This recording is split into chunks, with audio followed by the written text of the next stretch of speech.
Vicente inició diciendo que ese es la última cena del Señor del año, ¿verdad?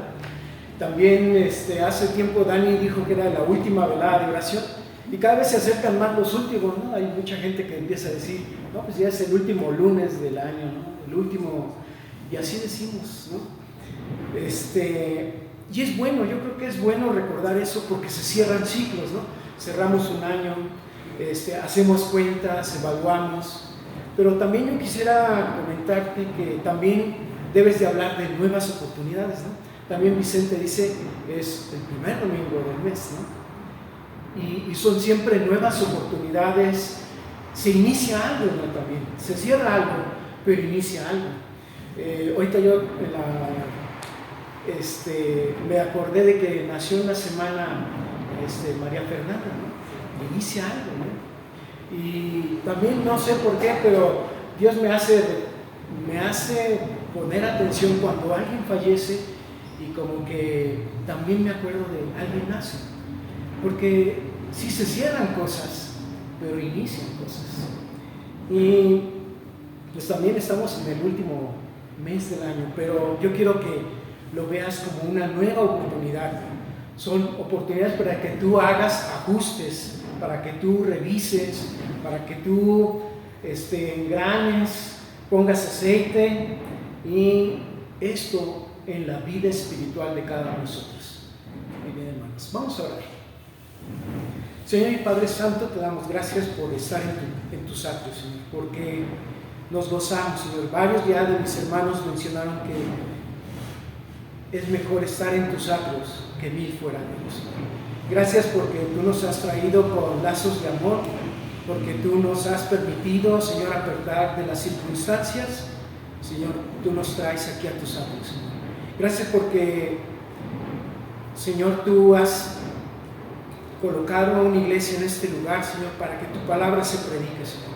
Y así te pido que la palabra, la meditación de este día sea de acuerdo a tu voluntad, Señor, que pueda llenar nuestra vida espiritual, Señor, ser ese alimento espiritual para cada uno de nosotros, Señor.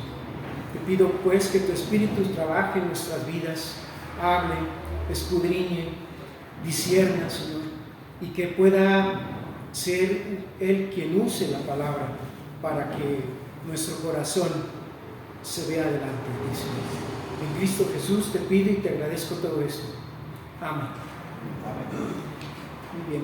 El título de la meditación del día de hoy es la acción del discípulo, seguir a su maestro. Ahorita yo alcancé un poquito a lo de la escuela dominical y hablaban del discipulado, ¿no? Y una palabra que siempre debe estar ligada al discipulado es que es un seguidor. Siempre que escuches palabra discípulo, piensa en un seguidor. Dios me ha permitido en esta oportunidad trabajar con los estudiantes de la normal, pero siempre había trabajado como especialista, como el que les enseña la química para que ellos puedan enseñar la química. Pero ya llevo un año en donde también voy con ellos a las escuelas y los observo, ¿no? Y ellos se ponen bien nerviosos porque de ahí está un maestro observándolos, ¿no? Pero una preparación que tuvimos con estos estudiantes que ahora me toca, son de segundo año, apareció una palabra que yo no había escuchado nunca, es la adjuntía. Y yo los puse a que investigaran qué es la adjuntía. Y esta palabra está hecha precisamente para estar junto a alguien que es experto. Esto aplica mucho en los oficios y en las profesiones, ¿no? Por ejemplo, puedes saber muchas cosas, puedes saber mucho de medicina, pero pues necesitas ponerla a práctica, ¿no? Entonces vas y se enseña a los médicos, a los futuros médicos, a estar con pacientes, ¿no? Y ahí está el practicante, ¿no? También sucede en las escuelas, ¿no? Ahí está el maestro practicante, ¿no? ¿Quién no tuvo maestros practicantes en su escuela, ¿no? Yo sí tuve, iban y ahí estaban los maestros practicantes, ¿no? Pero también se usa en los oficios, ¿no? Un mecánico, ¿no? Allá anda un muchacho ahí siempre, ¿no? Junto ahí, viendo y también metiendo la mano, ¿no? También está el que hace la carpintería, ¿no? Hermano Paul, también Para ser un buen carpintero, bueno, cualquiera puede meterle cuchillo, ¿no? Sierra, pero no cualquiera hace una obra de arte de una. Ya eso lo da la experiencia, ya lo da en los años, en trabajarlo y el estar observando y aprender de algo. Y precisamente cada vez que escuches discipulado, piensa en alguien que sigue a su maestro. ¿Para qué? Para aprender de él.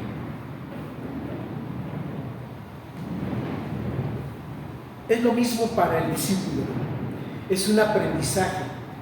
Sigue al maestro y aprende a su lado. Es lo mismo, sucede en el discipulado. En el camino, tú ves cómo se comporta tu maestro, tú ves cómo actúa tu maestro, ¿sí? El maestro. En este caso, para nosotros, en el discipulado, debemos de apegarnos a seguir a nuestro maestro. Y seguir también implica estar pegadito, estar apegado. Yo los invité a los estudiantes que investigaran en la cultura asiática, ¿no? Tú sabes que hubo muchos filósofos también en la cultura griega, ¿no? Muchos filósofos, y los que eran discípulos escogían a las mejores, no escogían a cualquiera, para que estuvieran con ellos, para que aprendieran con ellos. Pero en el caso del cristianismo, no se escoge a los mejores. Bueno, ya estaremos meditando eso. Entonces, la acción del discípulo es seguir a su maestro. Y la cita bíblica está en Mateo 19, del 16 al 20, y también del 20, capítulo 20, del 1 al 16. Por favor, abran sus Biblias, no vamos a leer todo, porque sí es bastante, pero ahí está la cita, de ahí vamos a estar hablando. Mateo 19, del 16 al 20, y Mateo 20, del 1 al 16.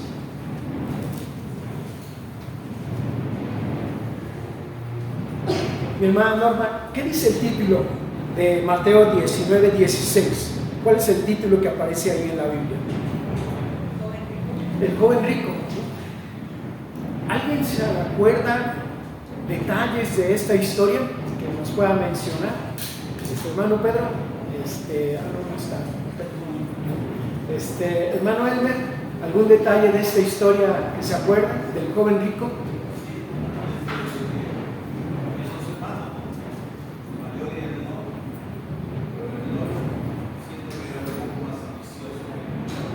No, ese es el hijo pródigo. Este es el hijo pródigo. Muy bien. Hermano, Pastor David, ¿algún detalle que se acuerda de esta historia?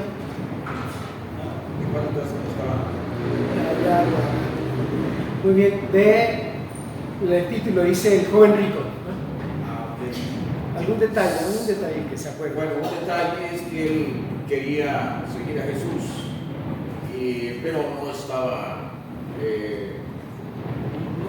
no cubría las expectativas que se pedían. Listo. No lo vamos a leer, hermanos, porque si no nos alargamos y también está. Pero hay varios detalles. Y esta historia está en los 3 evangelios. Y cada historia aparece un detalle diferente en cada uno de ellos. Yo les invito a que como tarea, como buen maestro, ¿no? De tareas que llevan de que lo lean en los 3 evangelios. Cada uno de ellos presenta algún detalle diferente. Pero podemos resumir lo siguiente de esta historia. Dice, este hombre buscaba la seguridad de la vida eterna. Y Jesús le hizo ver que la salvación no proviene de las buenas acciones que no son acompañadas por el amor de Dios. Esta historia te invita a reflexionar de que la salvación, el tema aquí es la salvación, se acerca, aquí dice que es, en uno de los evangelios dice que es alguien importante, alguien prominente, otro dice que es un joven y en otro dice que simplemente es alguien que se acerca y le pregunta al Señor, ¿qué necesito hacer para tener la vida eterna? Esta persona se acerca al Señor y le reconoce. Dice, este hombre estaba necesitando una nueva manera de pensar. Pensaba que haciendo cosas podía heredar la vida eterna. Eso es lo que está diciendo él. Y entra en un diálogo con Jesús y le dice, Jesús le dice, guarda los mandamientos. Y fíjate que en eso de guardar los mandamientos está también como que diciendo a Jesús, haciendo cosas, ¿no? Pero finalmente, vamos a ver más ahorita, que la salvación lo lleva a esta persona, a este joven, a este rico, a reconocer que no es haciendo cosas como se consigue la salvación, como es la salvación. Nuevamente, este hombre buscaba la seguridad de la vida eterna. Jesús le hizo ver que la salvación no proviene de las buenas acciones, que no van acompañadas por el amor a Dios. Este hombre necesitaba una nueva manera de pensar. En vez de cumplir un nuevo mandamiento o hacer una nueva acción, más bien este hombre necesitaba de corazón someterse humildemente a Cristo. Toma nota de algunas cosas. Por ejemplo, dicen en el versículo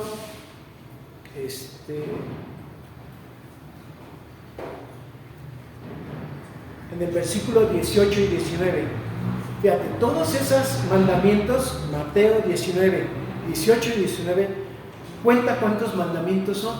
En este evangelio son 6, y todos son de cosas que tienes que hacer con tu prójimo: no matar, no robar, ¿sí? no adulterar. Son cosas de hacer, cosas que se pueden ver.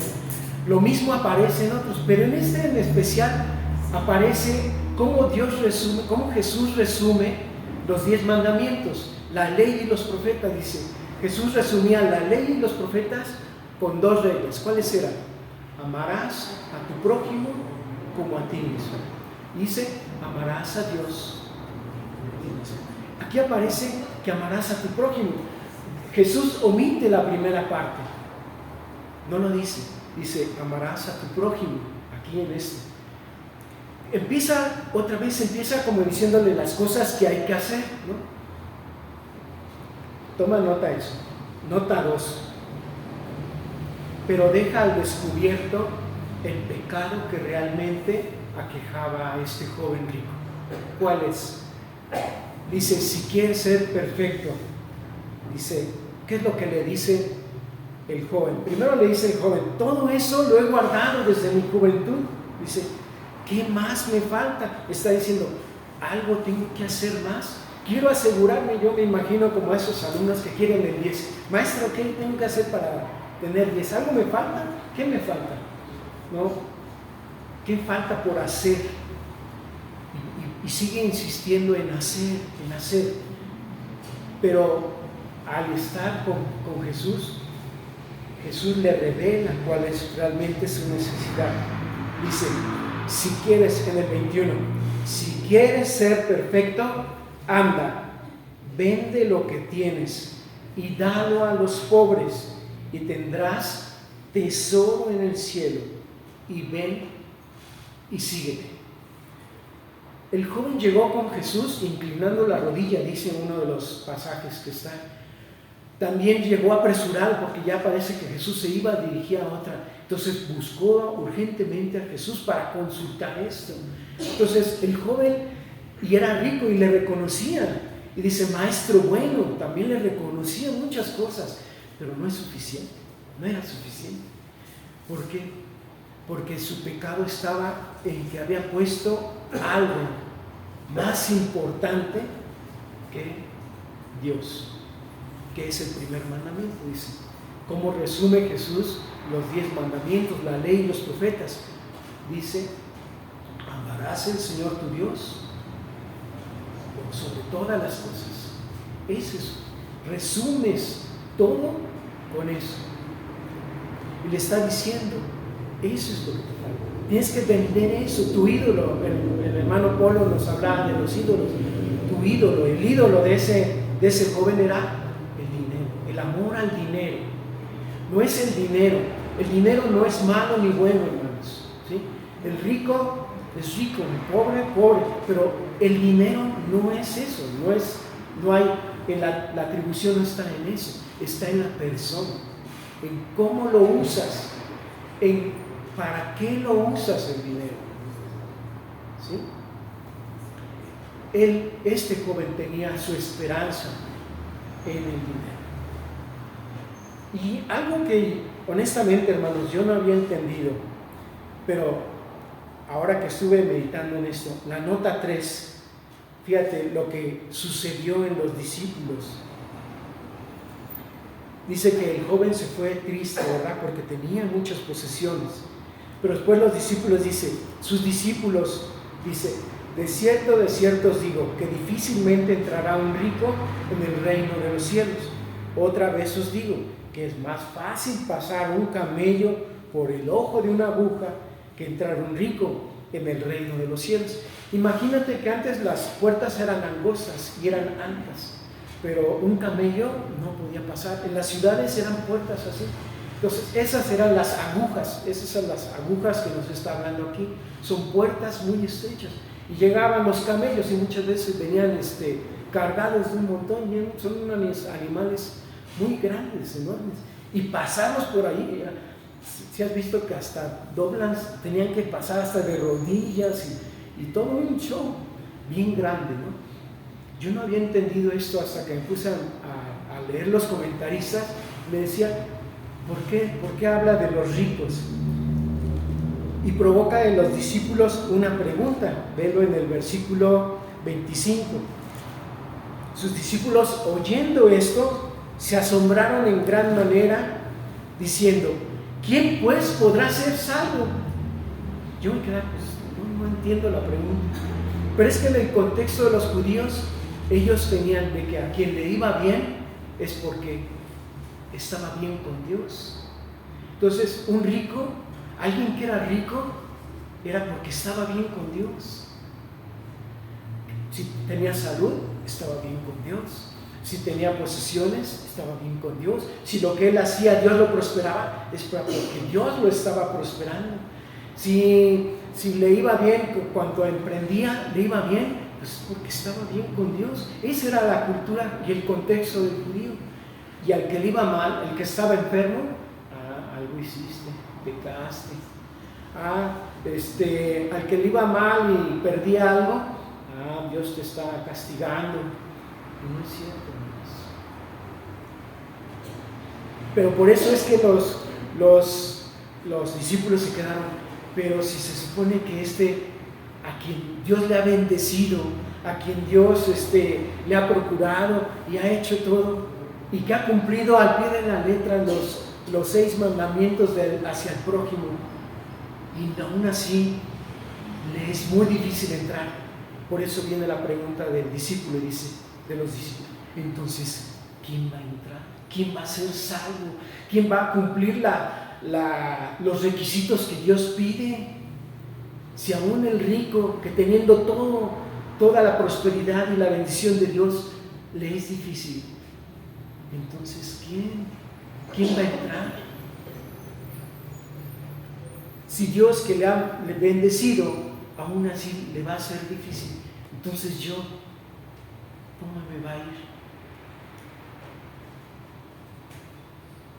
Nota 3. Pensaban que si alguien pudiera ser salvo, serían los ricos, a quienes la cultura judía consideraba especialmente bendecidos por Dios, ¿no? Dios les prosperaba. Decía Deuteronomio 28, si tú lees, le va a ir bien con su granero, sus hijos va a tener muchos hijos, su esposa no va a ser estéril, va a tener el sol, va a tener la lluvia en su tiempo. Entonces todo lo relacionaban. Le iba bien es porque Dios le estaba bendiciendo. Y en cambio, si no obedecías, pues te iba mal. Y empieza también capítulo 29 de Deuteronomio, 28, la continuación del 28. Por eso es que así pensaban los judíos. Ellos decían, gente buena son los ricos, ¿no? Va a haber riqueza, va a haber prosperidad, ¿no? Y su sufrimiento siempre era una consecuencia del pecado. Pero Jesús los confronta y les dice, nuestra salvación, hermanos, ¿cómo es? ¿Por lo que hemos hecho? Nada. Es por gracia. Nuestra salvación es por gracia. Nuestra recompensa es su presencia en nosotros. Nuestro deleite es estar con Él, seguirle a Él. Fíjate, esta misma historia, rápidamente, búscala en Marcos, la misma historia.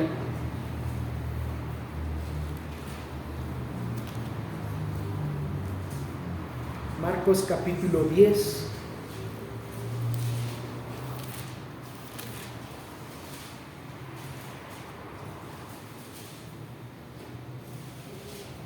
Bueno, antes de llegar a eso, por eso es que María, ¿te acuerdas de la historia de Marta y María? ¿Sí? ¿Y María qué hizo?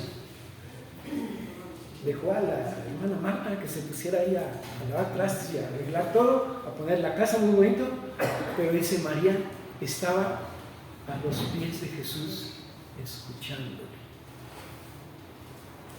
Prefirió eso.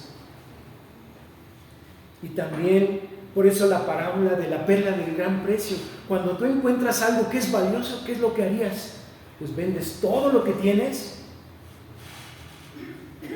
y compras aquello que tú crees que es lo más valioso que has encontrado en tu vida, ¿no? Eso es lo que harías, ¿no?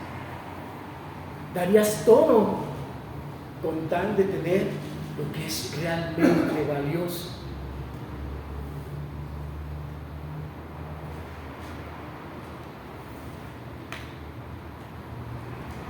Por eso la nota 4 dice, Pedro, el discípulo avanzado, ¿no? A mí estos discípulos, los alumnos, los estudiantes que me gustan son los que hacen preguntas, ¿no? Y Pedro hace una pregunta, porque él hace una relación, dice, Pedro diciendo,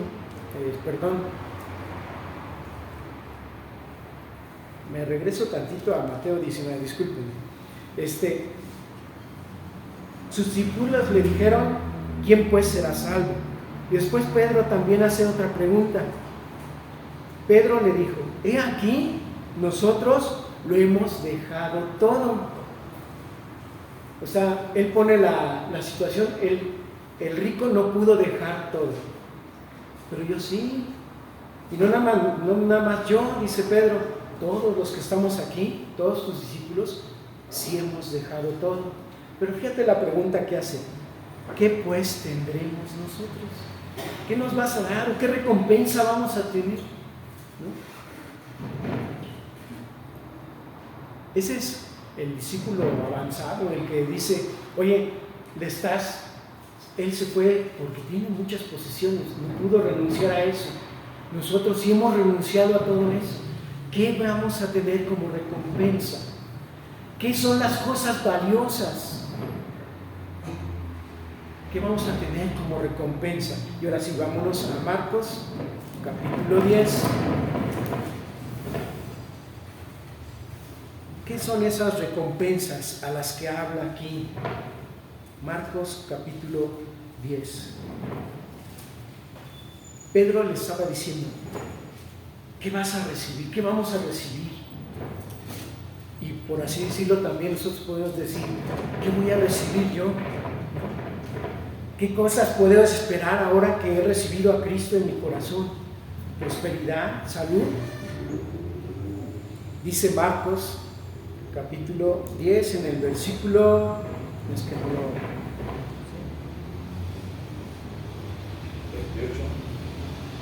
28. Es en el... Vamos a leer 28, 29, 30 y 31. ¿Me ayuda, Pastor David, por favor? Sí. Entonces Pedro comenzó a decirle, he aquí, nosotros lo hemos dejado todo y te hemos seguido.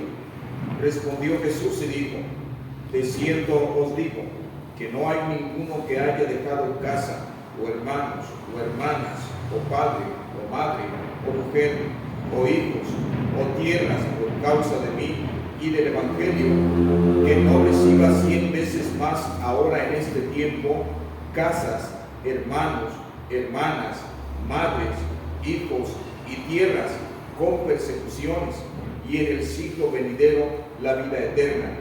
Pero muchos primeros serán postreros, y los postreros primeros. Okay. ¿Sí entendiste? Le volvió a hablar de lo mismo, ¿no? ¿Sí? ¿Sí lo viste? Dice, tienes que dejar eso que es valioso para ti, para que ahora yo te dé lo que es valioso para quién. Para ti o para el Señor, delante del Señor, las cosas que realmente son valiosas. Tú tienes que dejar las cosas que son valiosas para ti, ponerlas en un segundo plano.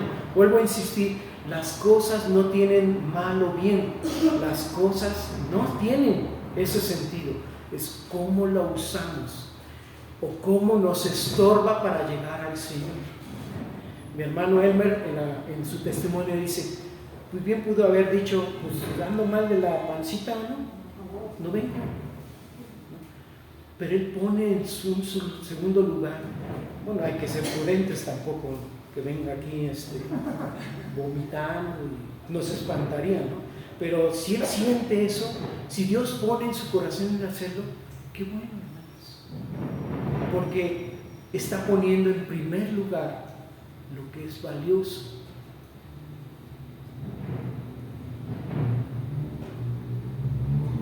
Entonces tienes que dejar las cosas que para ti son valiosas, para que entiendas lo que para Dios es valioso y que realmente ese es tu hermano, tu casa, tu familia, tu vida. Eso es lo valioso. Tienes que dejar eso, ponerlo en segundo término. Dice que no sean cosas que te impidan hacer la voluntad de Dios, servir a Dios todos los días de tu vida. Que no sean cosas que te cierren el corazón para tu prójimo, para quien tú puedes ayudarle, para quien tú puedes ser de bendición.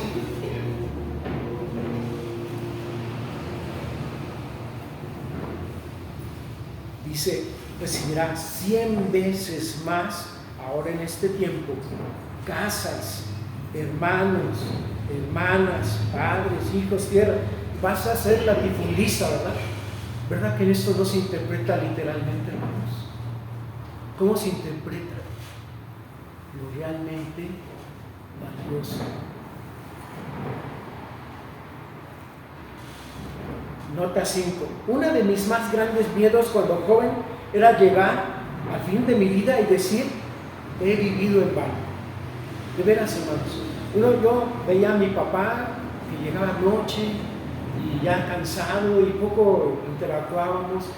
Y yo, en esas reflexiones del joven que tienes, yo decía, no estaba juzgando a mi papá, pero que yo llegara al fin de mis días y dijera, invertí mi vida en una empresa, en un negocio, en algo, y diga, he vivido en vano. Yo le decía a Dios, no me permitas eso, no permitas que yo llegue al fin de mis días y diga, he vivido en vano.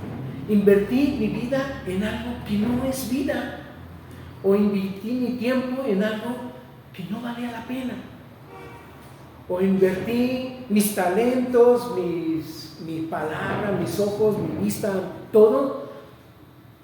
Dejé cosas por hacer esto y a la hora me doy cuenta que no valía la pena.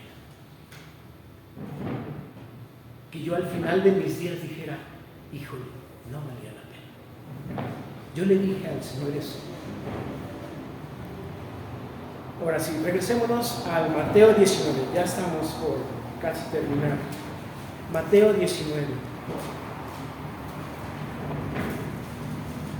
Y Jesús hace una frase, dice, pero muchos primeros serán postreros y postreros primeros. En el capítulo 20 viene una parábola, los obreros de la viña. Anthony, ¿me puedes ayudar a leerlo? El capítulo 20, Mateo 20, del 1 hasta el 16, por favor. Porque el reino de los cielos es semejante a un hombre, padre de familia, que salió por la mañana a contratar obreros para su viña, y habiendo convenido con los obreros en un denario al día, los envió a su viña. Saliendo cerca de la hora tercera del día, vio a otros que estaban en la plaza desocupados, y les dijo: id también vosotros a mi viña, y os daré lo que sea justo. Y ellos fueron. Salió otra vez cerca de las horas sexta y novena, e hizo lo mismo. Y saliendo cerca de la hora undécima, halló a otros que estaban desocupados, y les dijo: ¿por qué estáis aquí todo el día desocupados? Le dijeron: porque nadie nos ha contratado. Él les dijo: id también vosotros a la viña, y recibiréis lo que sea justo. Cuando llegó la noche, el señor de la viña dijo a su mayordomo: llama a los obreros y págales el jornal, comenzando desde los postreros hasta los primeros. Y al venir, los que habían ido cerca de la hora undécima recibieron cada uno un denario. Y al venir también los postreros pensaron que habían de recibir más, pero también ellos recibieron cada uno un denario. Y al recibirlo murmuraban contra el padre de la familia, diciendo: estos postreros han trabajado una sola hora, y los has hecho iguales a nosotros, que hemos soportado la carga y el calor del día. Él respondiendo, dijo uno de ellos: amigo, no te hago agravio, no conviniste conmigo en un denario. Toma lo que es tuyo y vete, pero quiero dar a este postrero como a ti. No me es lícito haber lo que quiero con lo mío. ¿O tienes tú envidia porque yo soy bueno? Así los primeros serán postreros, y los postreros primeros, porque muchos son llamados, mas pocos escogidos. Muy bien, gracias, amigo.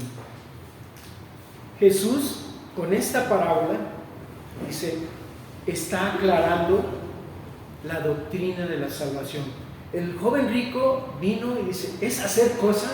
Hay un mandamiento más oculto que no he descubierto, como para que yo tenga la vida eterna, asegurar el 10 en mi vida, que tenga 10, que tenga palomita, y cuando llegue contigo me digas: ah, mira, qué bueno, todo perfecto.